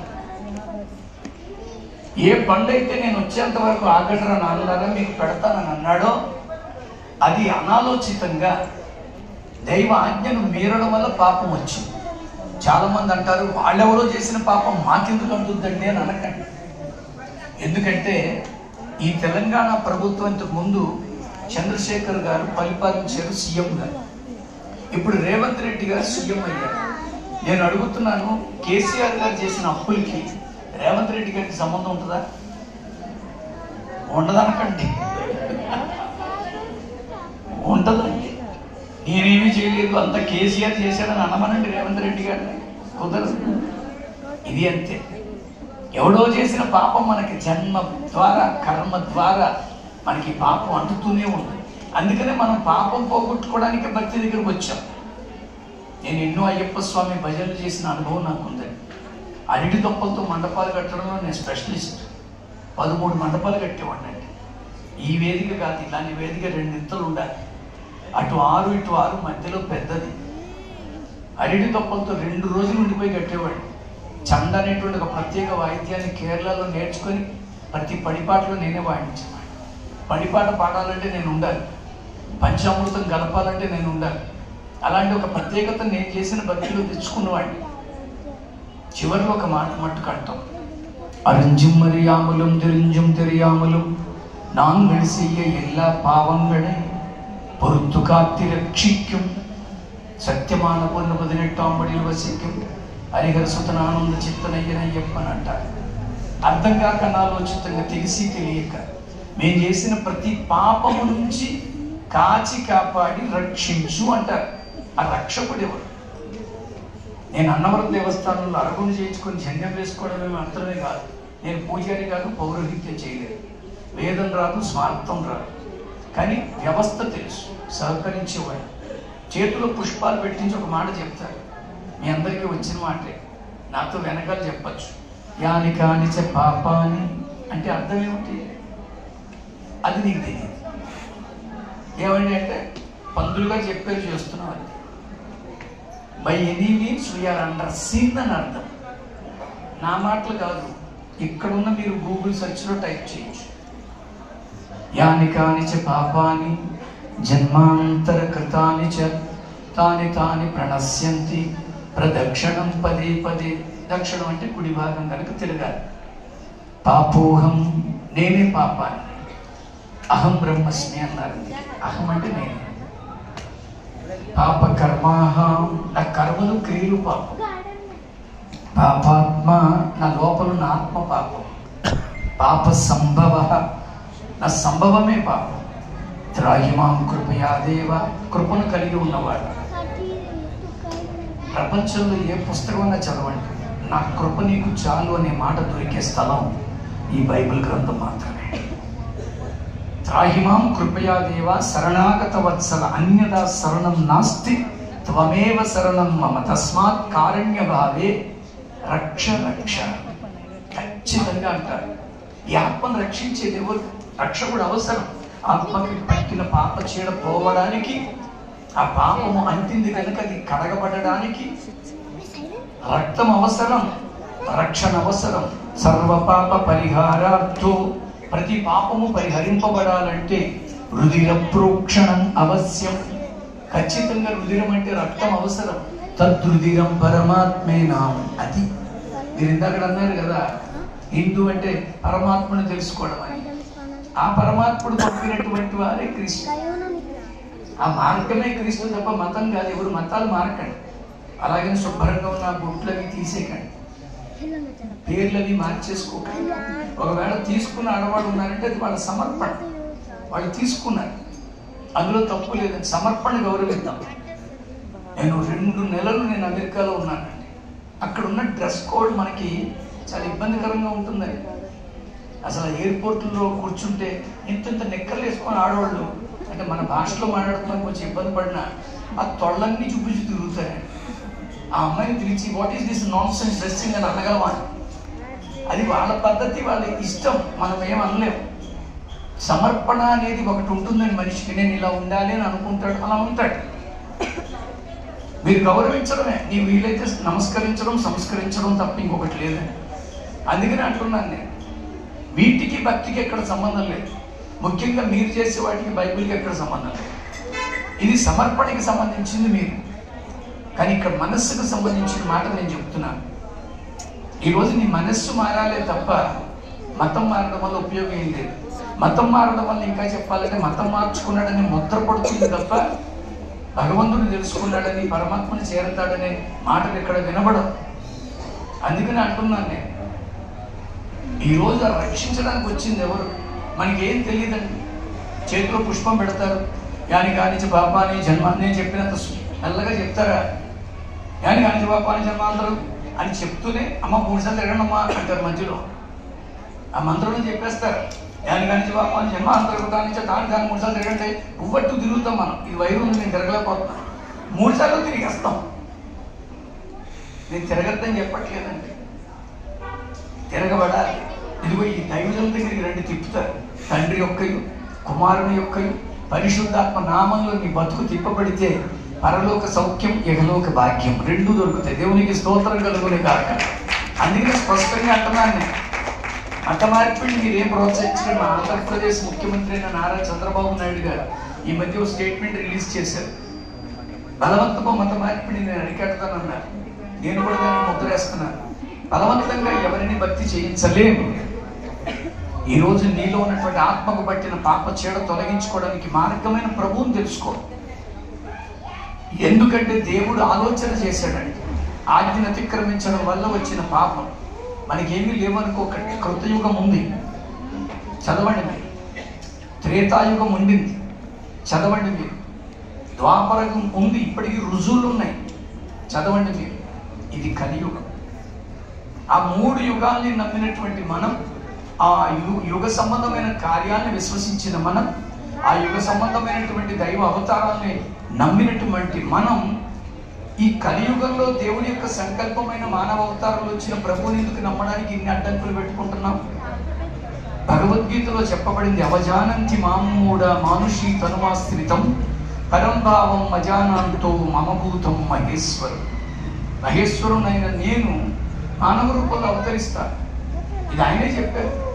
యదా యదా హి ధర్మస్య గ్లానిర్భవతి భారత అభ్యుత్థానం అధర్మస్య తదాత్మానం సృజామ్యహం పరిత్రాణాయ సాధూనాం వినాశాయ చ దుష్కృతాం ధర్మ సంస్థాపనార్థాయ సంభవామి యుగే యుగే.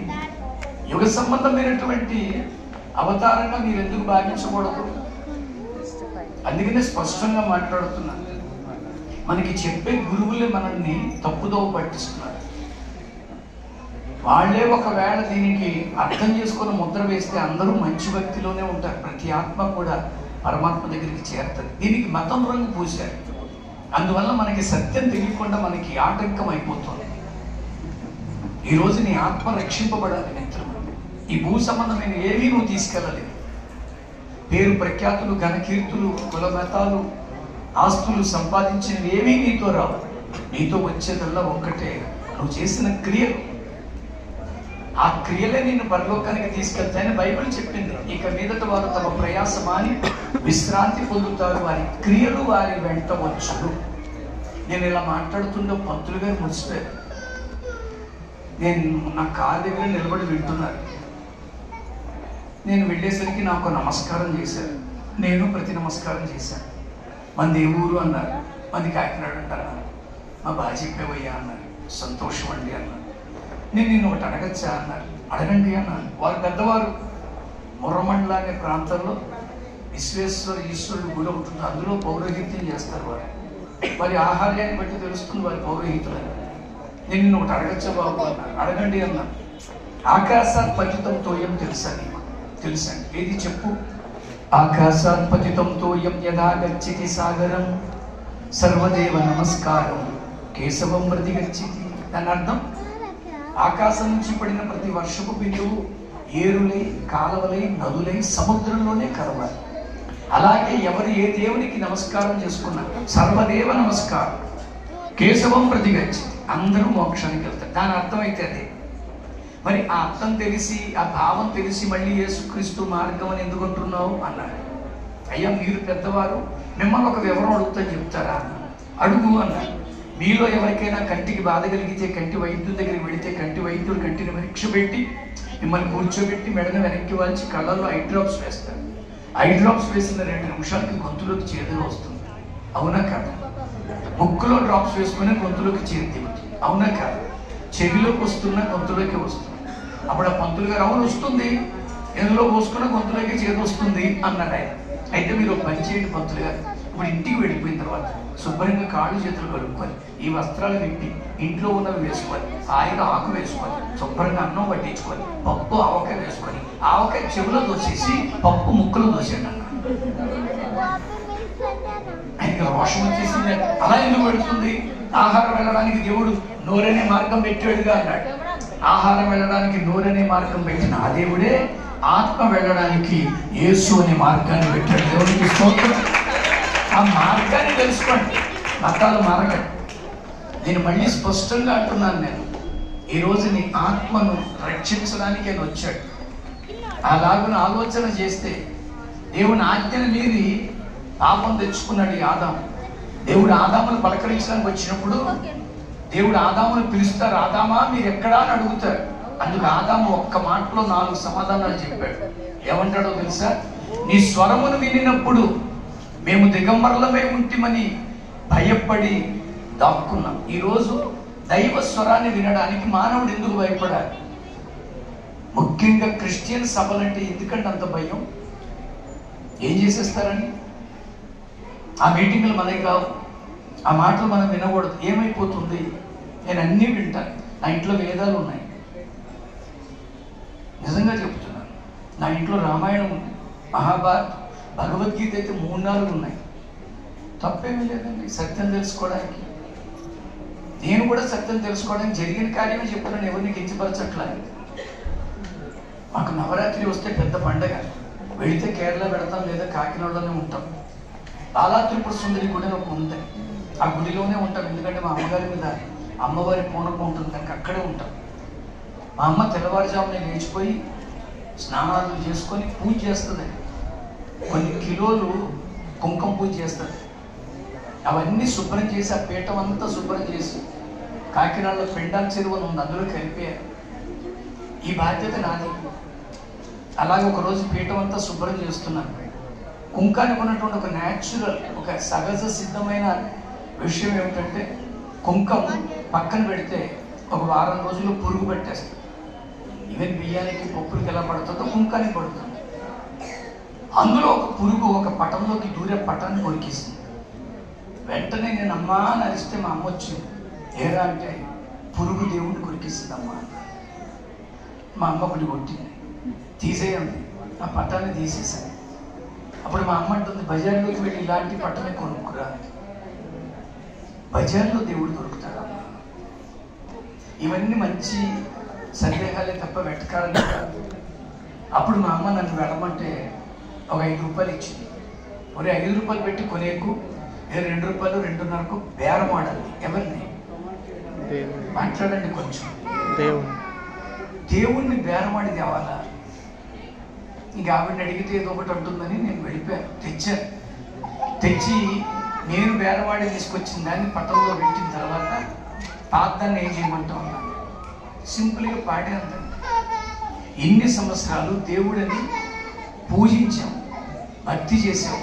ఒక పురుగు ముట్టిందని ఇప్పుడు ఇది దేవుడు కాదని, మరొకటి నా స్వరస్థాలతో బేరవాడి తీసుకొచ్చి పీఠంలో పెడితే దేవుడు అవుతాడమ్మా అన్నాడు. అక్కడ మొదలైంది అన్వేషణ.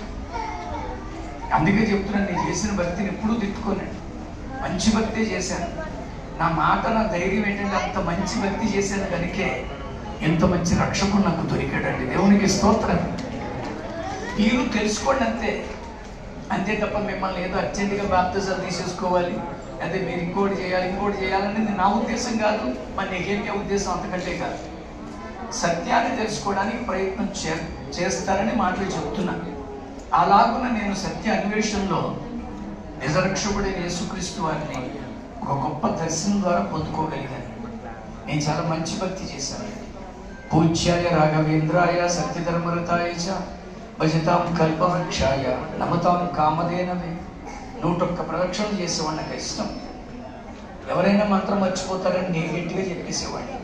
తెల్లవారుజామున లేచి నీళ్లు తోడి నవగ్రహాలన్నిటికీ నీళ్లతో స్నానం చేయించి శుభ్రం చేసి భక్తులు వచ్చేసరికి సిద్ధపరిచేవాడిని. మళ్ళీ చెప్తున్నాను, నేను తక్కువ చేయట్లా. సత్యాన్ని తెలుసుకోండి అంతే.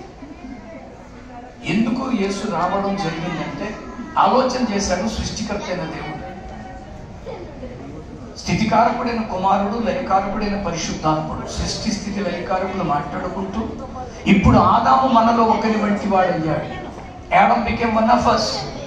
ఆవిడ పరిశుద్ధాత్ముడు అంటున్నాడు, పోలే మాట తప్పి మీరేడే కానీ మనలో ఒకటి అయిపోయాడు కదా అన్నప్పుడు వెంటనే అంటున్నది ఏంటో తెలుసా? అతనిలో పాపం ప్రవేశించింది. మరి ఇప్పుడు ఈ పాపం ఎలా పోతుంది? ఆ పాపం పోవాలంటే మన ముగ్గురులో ఒకరు ఆ మానవుడి కొరకు చచ్చిపోవాలి. అప్పుడు కుమారుడైన క్రీస్తు అంటున్నాడు, నన్ను పంపించు, నేను వెళ్ళి ఈ మానవుడి కొరకు రక్తం చిందించి ప్రాణమిస్తాను అన్నాడు. దేవునికి స్తోత్రం కలుగును గాక. ఒక మాట చెప్పనండి, ఈరోజు మనం చేసుకునే పుట్టినరోజు ఎవరికంటే ఈ మానవాడి కొరకు చచ్చిపోవడానికి పుట్టిన వాని పుట్టినరోజు. దేవునికి స్తోత్రం. నీకు విడుదల ఇవ్వడానికి, నాకు విడుదల ఇవ్వడానికి, ఈ ఆత్మకు పట్టిన పాప చీడ తొలగించి పవిత్రాత్మగా మార్చి పరమాత్ముడి దగ్గరికి చేర్చడానికి వచ్చిన వారి పుట్టినరోజు. ఎవరికి అలాంటిది లేదండి.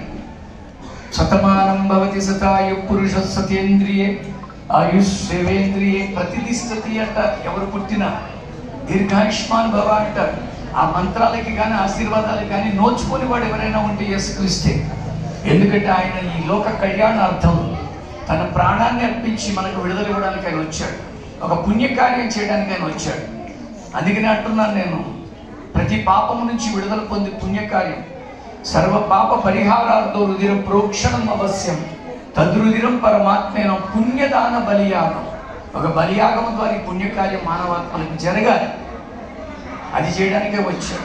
రోమపత్రిక 5వ అధ్యాయం 18లో అంటాడు, కాబట్టి తీర్పు ఒక్క అపరాధ మూలముగా వచ్చినది, మనుషులందరికీ శిక్షావిధి కలుగుటకు ఎలా కారణమాయనో అలాగే ఒక్క పుణ్యకార్యం మనుషులందరికీ కృపాదానము నీతి విధింపబడుటకు కారణమాయనను. ఆ పుణ్యకార్యం చేయడానికి వచ్చాడే తప్ప, మరొక్కసారి అంటున్నాను, is no way connected with any kind of religious matters. ఈ రాత్రి ఆ ప్రభుకి మీరు మనసు ఇవ్వండి. I would like to finish with a small, ఒక చిన్న ఉదాహరణ ఇలిస్ట్రేషన్ చేసి నేను ముగిస్తాను. ఈరోజు క్రీస్తులో మనం చూడాల్సింది మతం కాదు, 5 లక్షణాలు ప్రాముఖ్యంగా. ఒకటి ఆదరణ చూడండి. ఇంతవరకు నేను ఎవరు ఆదరించలేకపోవచ్చు, కానీ రాత్రి ప్రభుని ఆహ్వానిస్తే నీకు ఆదరణ ఇస్తాడు. రెండవది సమాధానాన్ని ఇస్తాడు. Today man is not happy, peace of mind లేదండి. ఎవరికి ఏ ప్రాంతంలోనూ కూడా సమాధానం లేని స్థితిలో ఉన్నాం. You would like to give you piece.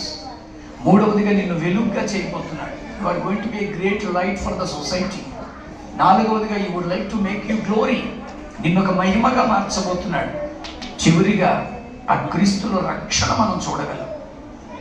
I would like to finish. బైబిల్లో చాలా మంది కుష్ఠోళ్ళు ఉన్నారు.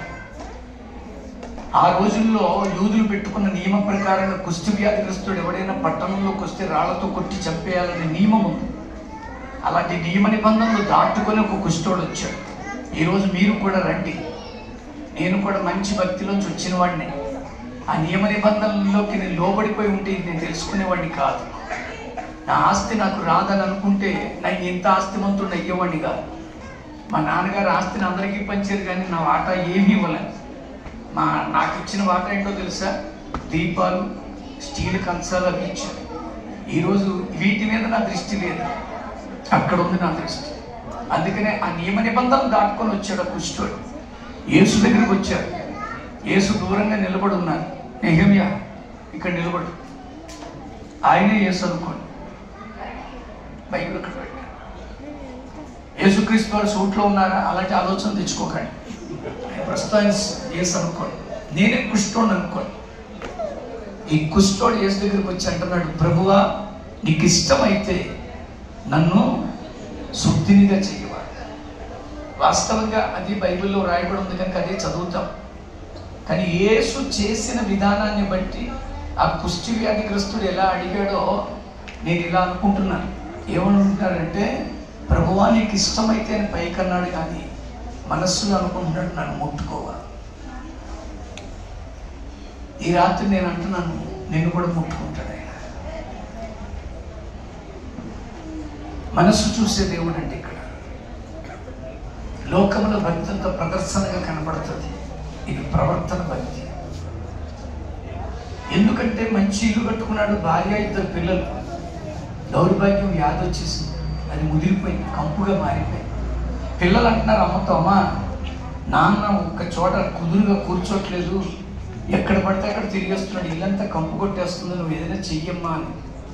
భార్య వచ్చేటందుకు పిల్లలు చాలా ఇబ్బంది పడుతున్నారయ్యా, నీకోసం బయట ఒక పాక వేస్తాం, అందులో నువ్వు ఉండు, అక్కడికే నీకు అన్నం పెడతాం, ఫ్యాను లైట్లు పెడతాం, మంచం వేస్తాం, వాష్రూమ్ పెట్టిస్తాం అని భర్తని బయట పెట్టేస్తాం. అన్నం తీసుకొని వెళ్ళి కర్రతో తోస్తుంది. పాపం కుష్ఠోడు అడుగుతున్నాడు, ఈ చేతులతో అన్నం తిందామని ప్రయత్నిస్తుంటే 4 మెతుకులు వస్తున్నాయి, ఒక్కసారి నా దగ్గరకు వచ్చి తల నిమిరి తెల్లం జీలకర్ర నెత్తిమి పెడతాంగా, ధర్మే చేయేషాం నాతి చరిత్రవ్య, అర్థే చేయేషాం నాతి చరిత్రవ్య, కామే చేయేషాం నాతి చరిత్రవ్య, మోక్షే చేయేషాం నాతి చరిత్రవ్య. పెళ్లి చేసుకునే ముందు అన్నావు కదా, నా దగ్గరకు వచ్చి ఒక్కసారి నా తల మీద ఒక ముద్ద చేసి నోట్లో పెట్టమంటే, నోరాగా తిని ఎన్ని రోజులు అయిపోయిందో అని అంటుంటే, భార్య అంటుంది, నీకు అన్నం వండి పెట్టగలను కానీ తినిపించలేను, ఎందుకంటే నువ్వు కంపు కొడుతున్నావు. కన్న పిల్లలు తొంగి చూసి వెళ్ళిపోతున్నారు, రే ఈ గుండెల మీద వేసు పెంచాను, ఈ భుజాలు ఎత్తుకు తిప్పాను, ఈ చేతులు పట్టుకొని నడిపించాను, దగ్గరికి రండిరా అంటే పిల్లలు అంటున్నారు, డాడీ వర్ గెటింగ్ స్మెల్. ఫ్రెండ్స్ వచ్చారు, ఎలా ఉందమ్మా వాడికి అని అడుగుతుంటారు, ఎక్కడికి వెళ్తున్నారు అంటే సెంటర్కి వెళ్తున్నారు. మరి ఎన్నోసార్లు మీతో సెంటర్కి వచ్చాను, టీ తాగాను, టీ ఇప్పించాను, నన్ను తీసుకెళ్ళండి. మరి నీకు టీ కావాలంటే తెచ్చిపెట్టగలను కానీ నిన్ను తీసుకెళ్ళాను, ఎందుకంటే నువ్వు కంపు కొడుతున్నావు. Nobody loves him. ఈ రాత్రి నేను అంటున్నాను, ఇంతగా ఉన్న నేను ఎవరు ప్రేమించలేకపోవచ్చు, కానీ రాత్రి నిన్ను ప్రేమించడానికి ఒకడు ఉన్నాడు. ఎప్పుడైతే కుష్టి వ్యాధిగ్రస్తుడు అడుగుతున్నాడు ఇలాగా, ప్రభువానికి ఇష్టమైతే నన్ను ముట్టు అనేది మనసులో అనుకున్నాడు, నన్ను ముట్టి స్వస్థపరచమా అని అడుగుతున్నాడు. అందుకు యేసు ఏం చేశాడో తెలుసా? అందుకు యేసు ఏం చేశాడు, ఏమన్నాడు? నాకు ఇష్టమే, నువ్వు శుద్ధుడివు కమ్ము అని అనేలేదని. అందుకు యేసు చెయ్యి చాపి, ఇది పాస్టర్ యేసు, ఇది పాస్టర్లే, ఇది కాదు. యేసు అలా చెప్పాడు. యా యేసు ఎప్పుడు చాపినలాగే చెప్తాడు. ఆమె 2 చేతులు చాపేసరికి కుష్ఠోడు ఆనందం ఏంటో తెలుసా అండి? వ్యాధి పోతున్నందుకు కాదు, నా కోసం చేతులు చాపినాడు ఒకడు ఉన్నాడు. చప్పట్లు కొట్టి స్తోత్రం చేద్దామా? The same Jesus loves you this night. He born for you only. You would like to stretch your hands towards you, నాన్న. నువ్వు ఆ కౌగిల్లోకి రాగలవా? ఆ కుష్టి వ్యాధిగ్రస్తుడు ఆనందం ఏంటో తెలుసా? వ్యాధి పోతున్నందుకు కాదండి, నా కోసం చేతులు చాపినాడు ఒకడు ఉన్నాడు. யார் உன்னை கைவிட்டாலும் கர்த்தாவை கைவிட மாட்டார், கைவிட மாட்டார், கைவிட மாட்டார், கர்த்தாவை கைவிட மாட்டார். தாயும் அவரே, தந்தை அவரே, பாராட்டுவார், உன்னை சீராட்டுவார். தள்ளியாயனே